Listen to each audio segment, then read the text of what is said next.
நேயர்கள் அனைவருக்கும் வணக்கம். எஸ்ஐஆர் வாக்காளர் தீவிர திருத்தப் பணி.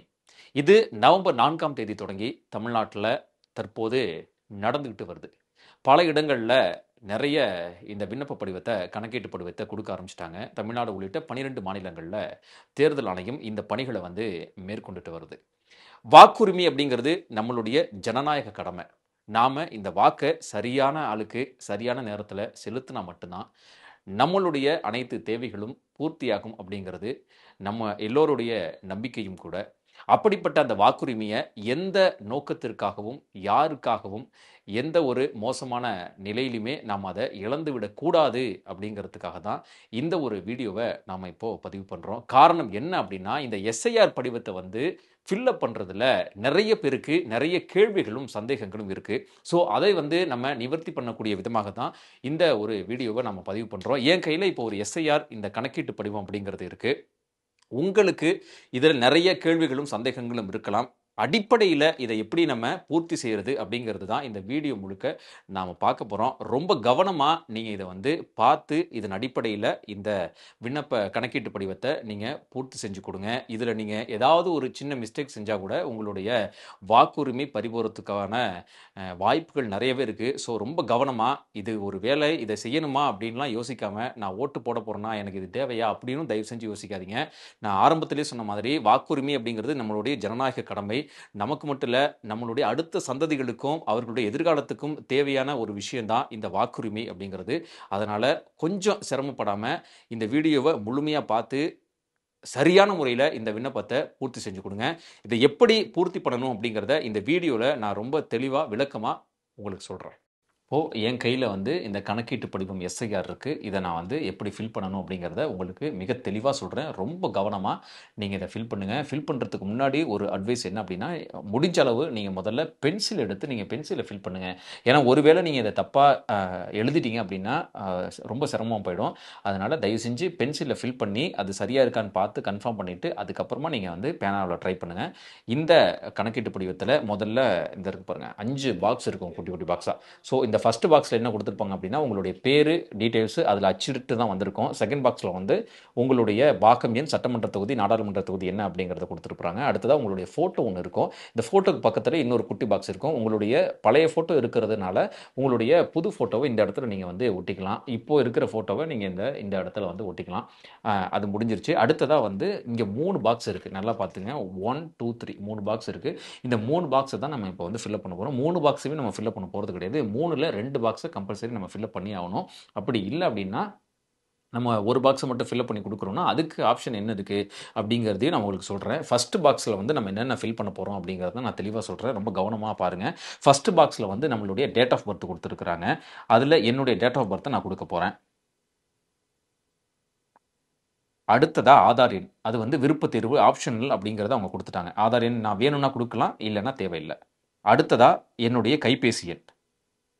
அடுத்ததா என்னுடைய தந்தையோ இல்லைன்னா நான் கார்டியனில் யார் கூடயாவது இருக்கேன் அப்படின்னாக்கா அவங்களுடைய பெயர் என்னங்கிறத இந்த இடத்துல நான் எழுதணும். அடுத்ததா தந்தையினுடைய இல்லைன்னா பாதுகாவலருடைய வாக்காளர் அடையாள அட்டை எண். அது ஆப்ஷன் தான். இருந்தால் நீங்கள் விருப்பப்பட்டால் கொடுக்கலாம், இல்லைன்னா தேவையில்லை. அடுத்ததா என்னுடைய தாயாரின் பெயர். அடுத்ததா அவங்களுடைய வாக்காளர் அடையாள அட்டை எண். அதுவும் ஆப்ஷன் தான். இருந்தால் கொடுக்கலாம், இல்லைன்னா தேவையில்லை. அடுத்ததா துணைவரின் பெயர். உங்களுக்கு திருமணம் ஆகிடுச்சு அப்படின்னா, நீங்க பெண்ணா இருக்கிற பட்சத்தில் உங்களுடைய கணவரின் பெயர் எழுதலாம். நீங்க ஆணா இருக்கக்கூடிய பட்சத்தில் உங்களுடைய மனைவியின் பெயர் எழுதலாம். அதே மாதிரி உங்கள் துணைவரினுடைய அடையாள அட்டையினுடைய எண். அதுவும் ஆப்ஷன் தான். இருந்தா எழுதலாம், விருப்பப்பட்டா எழுதலாம், இல்லைன்னா தேவையில்லை. ஓகே. இப்போ முதல் பாக்ஸை நம்ம பூர்த்தி செஞ்சாச்சு. அடுத்ததா 2 மற்றும் 3 இந்த 2 பாக்ஸ் இருக்கு இல்லையா? நம்ம டைரக்டா 3வது பாக்ஸுக்கு வந்துருவோம். இப்போ இந்த 2 பாக்ஸுக்கு இருக்கக்கூடிய வித்தியாசம் என்ன அப்படிங்கிறத நான் முதல்ல சொல்லிடுறேன். நீங்க 40 வயசுக்கு கீழ இருக்கீங்க அப்படின்னா, உங்களுக்கு நிச்சயமா 2002, 2005ல அந்த சிறப்பு தீவிர திருத்தப் பட்டியல்ல உங்களுடைய பெயர் இருந்திருக்காது. அதனால நீங்க இந்த சைடு ரைட் சைடுல இருக்கக்கூடிய இந்த பாக்ஸ்ல தான் நீங்க ஃபில் பண்ணணும். ஒருவேளை நீங்க 40 வயசுக்கு மேல இருக்கீங்க அப்படின்னா, உங்களுடைய பெயர் 2002ல நிச்சயமா சிறப்பு தீவிர திருத்தப் பட்டியல்ல இருப்பதற்கான வாய்ப்புகள் அதிகமாகவே இருக்கு. நீங்க இந்த சைடு இருக்கக்கூடிய பாக்ஸை சூஸ் பண்ணணும். ஓகே. இப்போ எனக்கு 40 வயசுக்கு கீழ இருக்கு அப்படிங்கிற பட்சத்துல, நான் என்ன செய்யணும் அப்படின்னா, எனக்கு நிச்சயமா 2002ல என்னுடைய பெயர் வாக்காளர் சிறப்பு தீவிர திருத்தப் பட்டியல்ல இருந்திருக்காது. அதனால் நான் என்ன பண்ண போகிறேன் அப்படின்னாக்க, இந்த பக்கத்தில் இருக்கக்கூடிய இந்த பாக்ஸை நான் சூஸ் பண்ண போகிறேன். இதில் என்னென்ன கொடுத்துருக்குறாங்க அப்படின்னா, இதில் தான் நிறைய பேருக்கு நிறைய விதமான சந்தேகங்களும் கேள்விகளும் எழுது. முந்தைய சிறப்பு தீவிர திருத்தப் பட்டியலில் உள்ள வாக்காளரின் உறவினர் பெயர். அதாவது நீங்கள் நல்லா கவனமாக கவனிச்சுங்க. இதுதான் இப்போ பெயர் வந்து என்ன போட போகிறேன் அப்படின்னாக்கா, எனக்கு வந்து ஓட்டு இல்லை 2002. போய் எங்கள் அம்மாவுக்கோ இல்லை எங்கள் அப்பாவுக்கோ எங்கள் தாத்தாவுக்கோ எங்கள் பாட்டிக்கோ என்னுடைய ரத்த பந்தத்துக்கோ யாருக்காவது இருந்திருக்கலாம். ஸோ என்னுடைய அம்மாவுக்கு இருக்கா அப்படின்னா நான் அதை கண்டுபிடிச்சிட்டேன். இப்போ எங்கள் அம்மாவுடைய பெயரை நான் எழுதுறேன். ஓகே, அடுத்ததா அவங்களுடைய அடையாள அட்டை எண், புகைப்பட வாக்காளர் புகைப்பட அடையாள அட்டை எண் என்ன அப்படிங்கிறத 2002 என்ன இருந்துச்சு அப்படிங்கிறத நான் இந்த இடத்துல எழுதுறேன். ஓகே, இங்கே மூணாவதா உறவினரின் பெயர் அப்படின்னு கொடுத்துருக்கு. இந்த இடத்துல நிறைய பேர் கன்ஃபியூஸ் ஆகுறீங்க. இந்த உறவினரின் பெயரில் வந்து என்னுடைய உறவினர் பெயரை நான் எழுதக்கூடாது. என்னுடைய உறவினர் பெயர், அதாவது இங்கே மும்தாஜ் பேகம்னு கொடுத்துருக்கேன் இல்லையா, அந்த பேரை நான் இங்கே எழுதக்கூடாது. மும்தாஜ் பேகம், அதாவது 2002 அந்த தீவிர திருத்தப் பட்டியலில் இருந்த மும்தாஜ் பேகத்துடைய உறவினர் பெயர். அன்னைக்கு அந்த வாக்காளர் பட்டியலில், அந்த வாக்காளர் அடையாள அட்டையில் அவங்க ஒரு பேர் கொடுத்துருப்பாங்க இல்லையா, அவங்களுடைய கணவன் பேரை கொடுத்துருக்கலாம், அவங்களுடைய மனைவி பேரை கொடுத்துருக்கலாம், பெண்ணாக இருக்கக்கூடிய பட்சத்தில் அவங்களுடைய பாதுகாவலர் கொடுத்துருக்கலாம், தந்தை பேர் கொடுத்துருக்கலாம், தாயார் பேரை கொடுத்துருக்கலாம். ஸோ அப்படி இந்த மும்தாஜ் பேகம் அப்படிங்கிறவங்க தந்தை பேரை கொடுத்துருக்குறாங்க. அந்த பேரை உறவினரின் பெயரில் நான் எழுதணும். நல்லா கவனிங்க. இந்த மும்தாஜ் பேகம் அப்படிங்கிறது வந்து நாசர் அலியினுடைய உறவினர் தாயார். ஓகே, அவங்க பேரை தான் நம்ம இங்கே முதல்ல எழுதியிருக்கோம். அடுத்ததாக இந்த இடத்துல உறவினரின் பேரில் நம்ம வந்து மும்தாஜ் பேகம் அப்படிங்கிறவங்களுடைய அப்பா யார் அப்படிங்கிற டீட்டெயிலை நம்ம எழுதுகிறோம். சவுகத் அலி. ஓகேவா? உறவுமுறை, உறவுமுறை என்ன அப்படின்னாக்க, இவங்களுக்கு இவங்க என்ன உறவுமுறை அப்படின்னா தந்தை. இந்த இடத்த நீங்கள் ரொம்ப கவனமாக ஃபில்அப் பண்ணுங்கள். ஓகே, அதுக்கு அடுத்ததாக எந்த மாவட்டம் அதை எழுதணும், மாநிலம் என்ன எழுதணும், தமிழ்நாடு. சட்டமன்ற தொகுதியின் பெயர், எந்த சட்டமன்ற தொகுதியில் 2002 இந்த அட்டவணையில் இருக்கக்கூடியவங்க ஓட்டு போட்டாங்க அப்படிங்கிற அந்த சட்டமன்ற தொகுதியினுடைய பெயரை நம்ம எழுதணும். சட்டமன்ற தொகுதிக்கு ஒரு எண் கொடுத்துருப்பாங்க, அந்த எண் என்ன அப்படிங்கிறத நம்ம இங்கே எழுதுகிறோம். அதே மாதிரி பாகம் எண், அதே மாதிரி வரிசை எண்.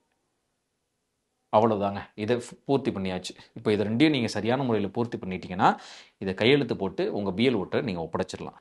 சரிப்பா, இப்போ எனக்கு வந்து 40 வயசுக்கு மேலே, 45 வயசு, 42 வயசு அப்படிங்கிற பட்சத்தில் நான் என்ன செய்கிறது அப்படின்னா, உங்களுக்கு 2002 அந்த சிறப்பு தீவிர திருத்த பணிகள் பட்டியலில் வந்து உங்களுடைய பெயர் இருந்திருக்கும். நீங்கள் என்ன செய்யணும் அப்படின்னாக்க, இந்த சைடு இருக்கக்கூடிய அந்த பாக்ஸை சூஸ் பண்ணிக்கணும். மேலே நீங்கள் என்ன எழுதியிருக்கிறீங்களோ அதே தான் இங்கே உங்களுடைய பெயர், வாக்காளரின் பெயர் என்ன எழுதியாச்சு. வாக்காளரின் புகைப்பட அடையாள அட்டை இருப்பின் ஆப்ஷன் தான், இருந்தால் நீங்கள் எழுதலாம். உறவினரின் பெயர், உங்களுடைய அந்த வாக்காளர் அடையாள அட்டையில் உங்களுடைய தாயார் பேரோ, தந்தை பேரோ, கார்டியன் பேரோ, மனைவி பேரோ, கணவன் பேரோ நீங்கள் கொடுத்துருப்பீங்கல்ல, அந்த உறவினருடைய பெயரை நீங்கள் இங்கே எழுதலாம். உறவுமுறை, உங்களுக்கு நீங்கள் இங்கே கொடுத்துருக்கீங்க இல்லையா, அந்த உறவினர் பெயர், அவங்க யார், தாயா, தந்தையா, கணவனா, மனைவியா, யார் அப்படிங்கிறத நீங்கள் இங்கே எழுதணும். அடுத்ததாக வழக்கம் போல தான், மாவட்டம் எந்த மாவட்டம், மாநிலம் என்ன, சட்டமன்ற தொகுதி எது, சட்டமன்ற தொகுதியினுடைய எண் என்ன, பாகம் எண் என்ன, வரிசை எண் என்ன, இதை நீங்கள் எழுதிட்டீங்கன்னா அவ்வளோதாங்க, வேலை முடிஞ்சிருச்சு. இங்கே கீழே வந்து நீங்கள் வந்து கையெழுத்து போட்டுட்டு இந்த படிவத்தை உங்களுடைய பிஎல் ஓட்டை கொடுக்கணும். மொத்தம் 2 படிவம் இருக்கும். ஒன்று நீங்கள் வச்சுக்குவீங்க, ஒன்று அவங்க வந்து அவங்ககிட்ட கொடுத்துட வேண்டியதான். ஒருவேளை இதில் வந்து உங்களுக்கு இன்னும் சந்தேகம் தீரலை அப்படின்னா, மேலேயே ஃபார்மில் உங்களுடைய பிஎல்ஓவுடைய பெயர், அவங்களுடைய தொலைபேசி எண், இது 2மே கொடுத்துருப்பாங்க. அவங்கள நீங்கள் தொடர்பு கொண்டு நேர்லையோ இல்லை தொலைபேசிலையோ உங்களுக்கு என்ன சந்தேகமோ அந்த சந்தேகத்தை நீங்கள் கேட்டு தெரிஞ்சுக்க வேண்டியது தான். ஒருவேளை எனக்கு என்னுடைய உறவினரும் 2002லையும் 2005லையும் இல்லை, நானுமே அந்த டைமில் எனக்கு ஓட்டு கிடையாது, நான் என்ன செய்கிறது அப்படின்னா, மேலே இருக்கக்கூடிய ஃபஸ்ட்டு பாக்ஸை மட்டும் நீங்கள் ஃபில்லப் பண்ணிவிட்டு இதை 2யுமே இல்லை இல்லைன்னு சொல்லி எழுதி பூர்த்தி பண்ணி அவங்கள்ட்ட கொடுத்துட வேண்டியதான். அதற்கு அடுத்ததாக இஆர்ஓன்னு சொல்லக்கூடிய அந்த அலுவலர்கிட்ட இருந்து, அதிகாரிகிட்ட இருந்து உங்களுக்கு ஒரு அழைப்பு வரும், அறிவிப்பு வரும். அவங்க வந்து அப்படி அந்த அழைப்பு வரும்போது நீங்கள் என்ன செய்யணும் அப்படின்னாக்க, அவங்க கேட்கக்கூடிய ஆவணங்களை எடுத்துக்கிட்டு போயிட்டு நீங்கள் வந்து சப்மிட் பண்ணினீங்க அப்படின்னாக்க வாக்காளர் பட்டியலில் உங்களுடைய பெயர் இடம்பெறும். சரி, இப்போ 2002 2005 என்னுடைய உறவினர் பேரோ இல்லை வந்து என்னுடைய டீட்டெயில்ஸோ நான் எப்படிப்பா எடுக்கிறது அப்படின்னா, தேர்தல் ஆணையம் ஒரு வெப்சைட் குடுத்துருக்காங்க. அது என்ன அப்படிங்கிறத நாங்க இங்க மென்ஷன் பண்றோம். ஸ்க்ரீன்ல உங்களுக்கு தெரியும். இந்த வெப்சைட்குள்ள போங்க. போயிட்டு நீங்க அதில கேட்டிருக்கிற டீட்டெயில் குடுக்குறீங்க அப்படின்னா, கடைசியில வந்தீங்கன்னாக்க சர்ச் நேமு இல்லன்னா 2002, 2005 அந்த அட்டவணை இருக்கும். அத நீங்க கிளிக் பண்ணீங்க அப்படின்னாக்க, அது இன்னொரு பக்கத்துக்கு போகும். அதில போனீங்க அப்படின்னாக்க, சர்ச் பை நேம்னு கேட்கும். நீங்க நேம குடுத்து சர்ச் பண்ணலாம். இல்லன்னா நம்பர் கேட்கும். நம்பர் குடுத்து சர்ச் பண்ணலாம். நேம குடுக்கும்போது முடிஞ்ச அளவு 2002ல எல்லாமே தமிழ்ல தான் இருந்திருக்கும். நீங்க தமிழ்லயே குடுத்து டைப் பண்ணுங்க. உங்களுடைய இது பேர் வரும். உங்களோட டீட்டெயில்ஸ் வரும். அப்படி வராத பட்சத்தில உங்களுடைய பிஎல்ஓ தொடர்பு கொண்டு நீங்க வந்து உங்களுடைய சந்தேகங்கள கேட்டு பெறலாம். நான் திரும்பவும் சொல்றேன். இந்த ஃபார்ம நீங்க ஃபில் பண்ணும்போது தயவு செஞ்சு பென்சில்ல முதல்ல எழுதி பார்த்துக்கோங்க. எல்லாமே சரியா இருக்கு அப்படிங்கிற பட்சத்தில நீங்க பேனாவுல எழுதி உங்களுடைய பிஎல்ஓ கிட்ட அத நீங்க ஒப்படைச்சிருங்க. பென்சில்ல எழுதுங்க. திரும்ப திரும்ப சொல்றேன். தப்பு பண்ணிறாதீங்க. வாக்கு ரொம்ப முக்கியம். நான் ஏற்கனவே சொன்ன மாதிரி வாக்குரிமை அப்படிங்கிறது சாதாரண விஷயம் இல்ல. நம்முடைய ஜனநாயக கடமை. யார் நம்மள ஆளணும், யார் நம்மள ஆட்சி செய்யணும், அவர்கள் யார் வந்தால் நமக்கு வந்து பாதுகாப்பான நல்ல ஒரு சூழல் அமையும் அப்படிங்கிறத மனதில் வைத்துக்கொண்டு நாம வாக்கு செலுத்தணும். அதற்கு அடிப்படை இந்த வாக்காளர் பட்டியல். மறந்துடாம கவனமான முறையில இத பூர்த்தி செஞ்சு உங்களுடைய பிஎல் ஓட்ட குடுங்க. உடனுக்குடன் செய்திகளை தெரிந்து கொள்ள சன் நியூஸ் பெல் ஐகானை கிளிக் பண்ணுங்க.